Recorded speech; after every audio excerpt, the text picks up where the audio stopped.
detalhes porque Flávio Bolsonaro aproveitou sua viagem para os Estados Unidos para levar um recado de Jair Bolsonaro para o irmão Eduardo. Matheus Dias está conosco agora, vai trazer todos os detalhes. Seja bem-vindo. Muito boa noite, Matheus.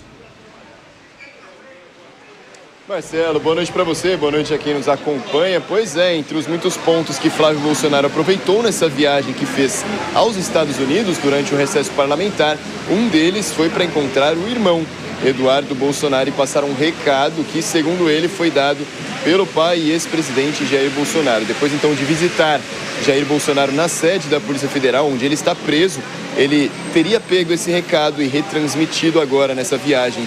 Durante o recesso parlamentar, a Eduardo Bolsonaro, o recado esse seria para manter um discurso mais ameno esse ano e não comprar brigas, tanto com lideranças do partido quanto com pessoas presidenciáveis, candidatos presidenciáveis de outros partidos ali do centro-direita, no caso. Essa fala de Flávio Bolsonaro a Eduardo foi referente também a uma briga recente que aconteceu entre o deputado federal, que está afastado do cargo nos Estados Unidos, considerado até foragido pela justiça, ele que teria recentemente brigado publicamente com Valdemar Costa Neto, presidente do PL aqui no Brasil, do PL Nacional, e depois dessa briga, então, teria tido, então, essa orientação para que eles não mostrem mais publicamente, que o partido possa ter algumas divisões de opiniões, não tentar ali, de uma certa forma, mostrar que o partido não está de acordo em todos os pontos. E também, outro foco foi a paz ali, o apaziguamento com lideranças do Centrão. Isso porque no ano passado Eduardo Bolsonaro protagonizou diversas falas em muitos pontos vistas por interlocutores do partido até como infelizes, quando atacou diretamente Tarcísio de Freitas, quando atacou até Silas Malafaia, que estava ajudando ali a direita nas eleições, nesse período pré-eleições. A briga, então, com líderes do Centrão não é bem vista por Jair Bolsonaro. Ele que diz que agora, mesmo que outras pessoas sejam presidenciáveis, como é o caso de Ronaldo Caiado, como é o caso de Ratinho Júnior, como é o caso de Romeu Zema, eles possam acabar saindo também na corrida presidencial por outros partidos, não é o momento de comprar brigas, porque esses candidatos, mesmo que por outros partidos, podem acabar somando forças com o PL em um suposto segundo turno, em um possível segundo turno. Então, essa é a orientação. Claro que essa viagem de Flávio Bolsonaro teve vários outros pontos também importantes. Ele mesmo negou aquela fala que disseram que ele se frustrou ao não conseguir encontrar o representante de governo dos Estados Unidos e não conseguir tirar uma foto ali junto de Eduardo Bolsonaro com o representante do governo Trump, mas, segundo ele, isso não é verdade. Ele sequer procurou ali esses representantes norte-americanos, o que disse que vai acontecer em abril, quando ele planeja uma nova viagem aos Estados Unidos, e aí sim, talvez já seja uma viagem mais de campanha, né, Marcelo? Aquela viagem para fazer, então, o palanque não só aqui no país, mas também fora dele. Matheus, estou observando aí, está chovendo forte em São Paulo?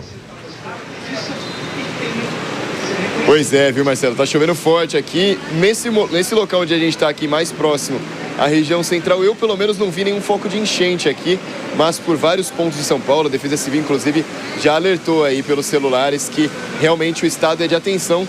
Aqui está chovendo forte e já há alguns minutos a chuva não cessou nem um pouquinho, viu, Marcelo?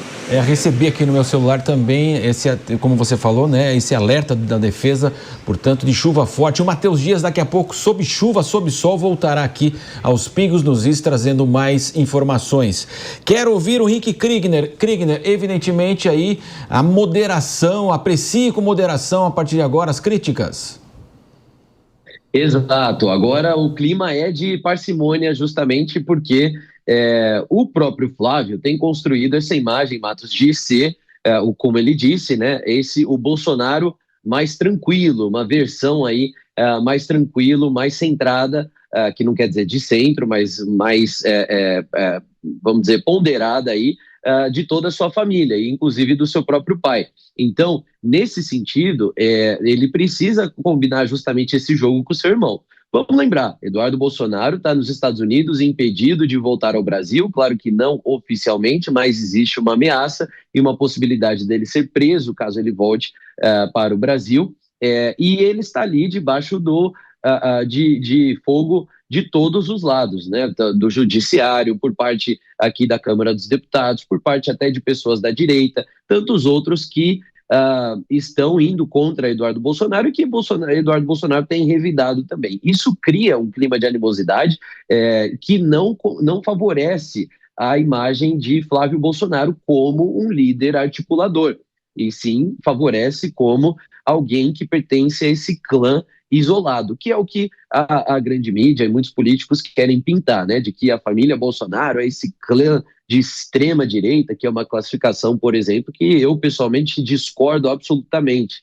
Tecnicamente, não cabe dizer que a família Bolsonaro, ou mesmo o próprio Jair Bolsonaro, ou mesmo Flávio Bolsonaro, sejam de extrema direita. Isso, com base no que diz a ciência política a respeito dos extremos, não se sustenta para ser aplicado a eles. Mas agora Flávio tem que pintar realmente essa imagem, né, de que é alguém e fazer essa articulação de ser alguém um pouco mais aproximável, alguém que você pode discutir e até divergir, mas respeitosamente. Foi assim que ele lidou com Tarcísio, foi assim que ele tem lidado com outros, até mesmo quando o senador Ciro Nogueira disse que o seu vice a melhor opção de vice seria Romeu Zema, e Zema disse, não quero.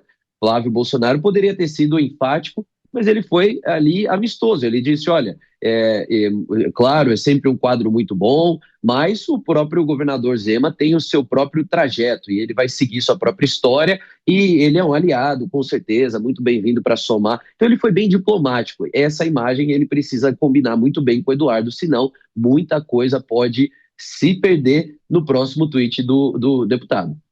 Diego Tavares, é aquela história, errar é humano, insistir é outra coisa, né, Diego? Então a gente observa o seguinte, ele foi eleito por São Paulo, deputado federal mais votado aqui pelo PL, ele foi para os Estados Unidos, lá nós acompanhamos tudo o que aconteceu, no final das contas ele não pode voltar para o Brasil, será preso, perdeu o mandato, vai perder seu cargo na Polícia Federal e tinha uma eleição muito bem encaminhada para o Senado, são 2 vagas aqui por São Paulo. Agora se fala o seguinte, Guilherme Derrite pode ser candidato, Marina Silva, Fernando Haddad, enfim, ou seja, a carreira política dele praticamente acabou. Sem dúvida nenhuma, Eduardo Bolsonaro implodiu a própria carreira e pelo recado do qual Flávio Bolsonaro foi portador a pedido de Jair Bolsonaro, há risco de que ele exploda também a pré-candidatura do irmão. De algum tempo para cá, Eduardo Bolsonaro não acertou nenhuma jogada do ponto de vista estratégico. Na política, isso de brigar com todo mundo, evidentemente, não dá certo. Você se isola, você fecha as portas, você implode as pontes e sem alianças na política é muito difícil você prosperar. E Eduardo Bolsonaro brigou absolutamente com todo mundo, todos os grandes players da direita, em algum momento foram alvo de críticas de Eduardo Bolsonaro. Tarcísio de Freitas, Nicolas Ferreira, teve o caso com a deputada Ana Campanholo, teve o caso do Silas Malafaia, o próprio Valdemar Costa Neto teve um desentendimento muito sério com Eduardo Bolsonaro, até mesmo Jair Bolsonaro, nas mensagens que foram vazadas, indevidamente vazadas de conversas entre pai e filho, Eduardo ofendeu Jair Bolsonaro em algumas ocasiões, depois pediu desculpas, mas ele está sempre recebendo esses recados de, olha, não brigue com fulano, não brigue com ciclano. Jair Bolsonaro, há algum tempo, orientou, inclusive, a evitar as críticas a Gilmar Mendes e agora ele recebe esse pedido de que não se estranhe com os membros do Centrão. Isso porque é evidente, o voto bolsonarista nas eleições de 2026 é um voto importante, é um voto, inclusive, determinante para qualquer projeto de direita que se apresente, que queira ser competitivo. Mas só esse voto bolsonarista não basta. Precisa também do voto de centro, precisa também do voto que o nosso colega Luiz Felipe Dávila gosta de chamar de swing voter, aquele cara que vota vez na direita, vez na esquerda, que não participa ativamente do debate político e acaba se afeiçoando ao candidato menos rejeitado. Esse voto voltará a definir as eleições agora em 2026, como definiu nas eleições de 2022. E Eduardo Bolsonaro, até aqui, ele é um elemento totalmente expulsivo desse eleitor de centro. Embora eu concorde com o Kriegner, que conforme as definições da ciência política, nós não podemos definir o bolsonarismo como algo da extrema-direita, como posicionado na extrema-direita do espectro político, o fato é que esse comportamento reativo de Eduardo Bolsonaro faz transparecer com que o bolsonarismo seja, sim, uma ala mais extremista da política brasileira. Por isso, essas orientações de que ele se recolha ao seu exílio, talvez se dedique a aproveitar as belezas norte-americanas, o bom padrão de vida norte-americano, e deixe a política para um segundo momento, porque na política ele só tem feito alguns desastres para o seu grupo, para o seu campo político. Ficou difícil um retorno aqui para o Brasil, né, Mota? Essa avaliação só Eduardo pode fazer. E se está difícil, não está difícil só para ele, Marcelo. A gente pode listar aí fácil os 10, 20 ou 30 nomes de brasileiros que estão fora do Brasil nesse momento, sem condições de voltar e sem ter feito nada de errado, nada demais, além de expressar a sua opinião. Eduardo Bolsonaro tem um agravante, ele tem o sobrenome Bolsonaro, e isso coloca ele na alça de mira.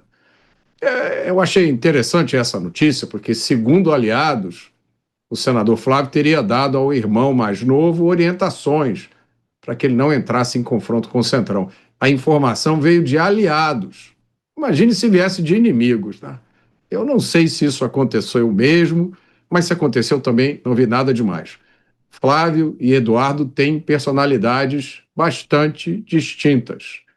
Cada um reage de forma diferente às pressões que a família Bolsonaro vem sofrendo e que são públicas. E uma das características do Eduardo é a autenticidade. Isso, às vezes, faz com que ele seja sincero demais. É melhor do que mentir. Muito bem, nós vamos agora um rápido intervalo, 19h16. Daqui a pouco nós voltamos aqui com os pingos nos is. Daqui a pouco, então, nós vamos chamar um intervalo. Vamos dar sequência, então. Eu quero ouvir mais uma vez, então, o Kriegner para falar dessa questão e desse poder dele ajudar ou atrapalhar o irmão, Kriegner.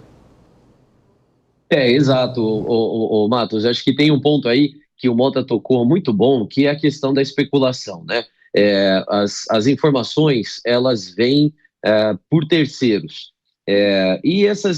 Nesse cenário, pouca coisa ajuda, na verdade. Quando vem por terceiros é porque já vem com as fontes comprometidas, não se sabe se foi bem assim, se não foi, e sendo dessa maneira, isso é tudo parte de uma estratégia política. Nós precisamos lembrar, o presidente Bolsonaro também, durante seu mandato, em alguns momentos era mais enfático contra determinado grupo e às vezes menos enfático contra determinado público, e isso tudo faz parte realmente desse jogo. Não dá para a gente simplesmente dizer que isso é um sinal de fraqueza, um sinal de força, sinal disso, sinal daquilo. O que nós temos é um ex-parlamentar que está lá nos Estados Unidos, e eu considero alguém que está lá por perseguição política. Quando a gente olha os fatos, nós vemos uma perseguição clara relacionada a Eduardo Bolsonaro, por ser um parlamentar de muito destaque. Não vamos esquecer das vezes em que ele foi o deputado mais votado do Brasil,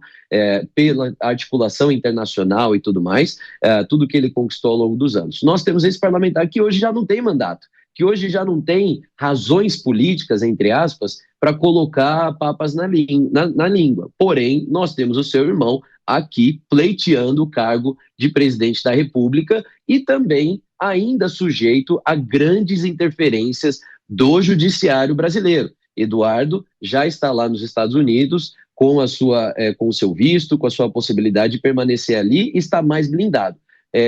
Flávio ainda permanece aqui, e ainda mais o seu pai sob tutela do judiciário. Então precisa ter sim esse jogo combinado, porque tudo que Eduardo fala lá repercute aqui, e tudo que Flávio fizer aqui e o que ele conquistar aqui vai também repercutir ali para Eduardo.